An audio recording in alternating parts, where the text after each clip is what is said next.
ký theo dõi kênh để xem thêm nhiều video mới hơn, giúp mình đạt 1000 subscribe nhé. Hoàng tử Thao sẽ tham gia một bộ phim thần tượng, nam chính là cậu ấy, nữ chính là Từ Nghệ Dương.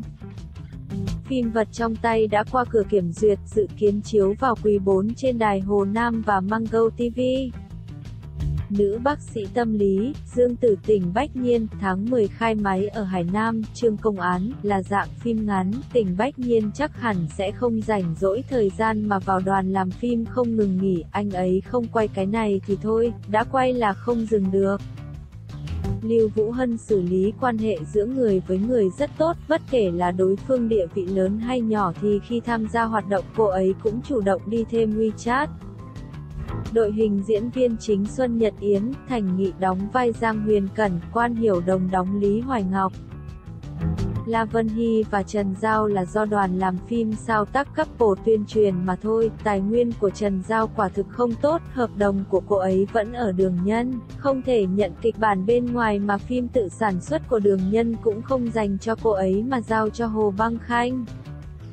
Trương Tân Thành và Vương Lệ Cẩn đã từng ở bên nhau, hồi quay Xin Chào ngày xưa ấy vẫn còn bên nhau, đến thời kỳ Đại Tống thiếu niên chí thì chia tay. Vương Nguyên sắp tới sẽ tham gia show của A Nhã, rất vui được gặp bạn, tài nguyên thương mại hợp tác với Uniqlo, mặt khác cậu ấy sẽ tham gia đêm tiệc trung thu của đài Hồ Nam, về tài nguyên thời trang còn có bìa tạp chí Cosmopolitan. Trước đó Dương Tử đã đàm phán một bộ đại chế tác nhưng giữa đường đơn vị đầu tư thay đổi, nhà đầu tư mới đã chỉ định một nữ chính khác, tuy nhiên để có đề tài, nhiệt độ đoàn làm phim vẫn treo Dương Tử, đến lúc gần quay Dương Tử mới biết chuyện. Gần đây Trịnh Sảng lên tiếng rất nhiều là vì muốn nâng cao nhiệt độ, từ đó khiến cho thù lao lên cao. Gần đây nhất cô ấy có tiếp xúc với bộ phim hiện đại, nhưng mà cô ấy yêu cầu đoàn phim và bên đầu tư cho cô ấy một phần cổ phần. Phía đoàn phim cân nhắc đến danh tiếng và diễn xuất của Trịnh Sảng cho nên đã từ chối yêu cầu này. Chuyện này khiến cho Trịnh Sảng không vui. Hiện giờ Trịnh Sảng ký hợp đồng với Sina, cô ấy sẽ thường xuyên lên hot search. Tiêu Chiến bây giờ nhận phim cũng có ảnh leak ra, đề tài cũng tốt, quảng cáo mới cũng đã tung ra hôm nay. Trước đây tham gia các sự kiện lớn nhỏ, Weibo và ekip của anh cũng đã hoạt động mạnh lên và kinh doanh từng bước một mà đến. Danh tiếng trong quá khứ đã qua, có khả năng sẽ trở lại bình thường thôi. Fan của anh ấy đã trở nên trung thành hơn sau khi trải qua chuyện này, đó cũng là một lý do lớn khiến anh sẽ từ từ tiếp tục công việc trong tương lai. Trước kia vì Hoa Mộc Lan không thể chiếu tại các rạp trên thế giới mà Lưu Diệc Phi bị rất nhiều nữ nghệ sĩ trong giới tung các bản thảo thời gian dài, nhưng gần đây cô ấy lại nhận được một kịch bản từ Hollywood còn là nhất phiên, phải nói rằng tài nguyên của Lưu Diệc Phi quá mạnh.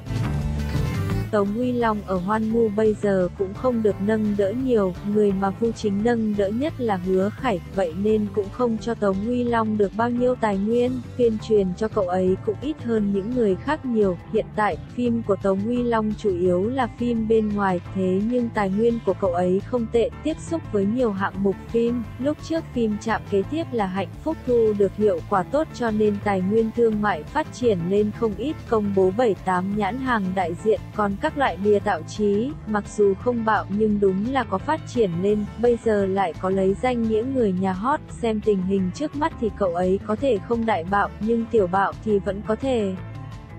Tình thế gần đây của Dương Mịch không được ổn lắm, khi Lưu Thi Thi và Triệu Lệ Dĩnh trở lại thì điểm tỏa sáng của cô ấy đều bị cướp mất. Dương Mịch vốn là người chiếm khá ưu thế trong dàn lưu lượng, nhưng vì phanh phui hẹn hò với Ngụy Đại Huân nên fandom của cô trở nên bất ổn. Một số người trong ngành suy đoán fan của cô ấy đang căng như dây đàn. Sớm muộn gì fandom cũng sẽ dao động theo thời gian, để ổn định lưu lượng của mình và fan, Dương Mịch bắt đầu phá ngầm, chèn ép mấy tiểu hoa 85 khác. Hiện tại chỉ riêng mình cô trong dàn 85 còn tồn kho phim điện ảnh, vì vậy cô ấy đã mua bài tiểu hoa 85 khác bị trả hàng phim điện ảnh, khiến fan mình có thể diện đồng thời ghét bỏ fan tiểu hoa 85 khác.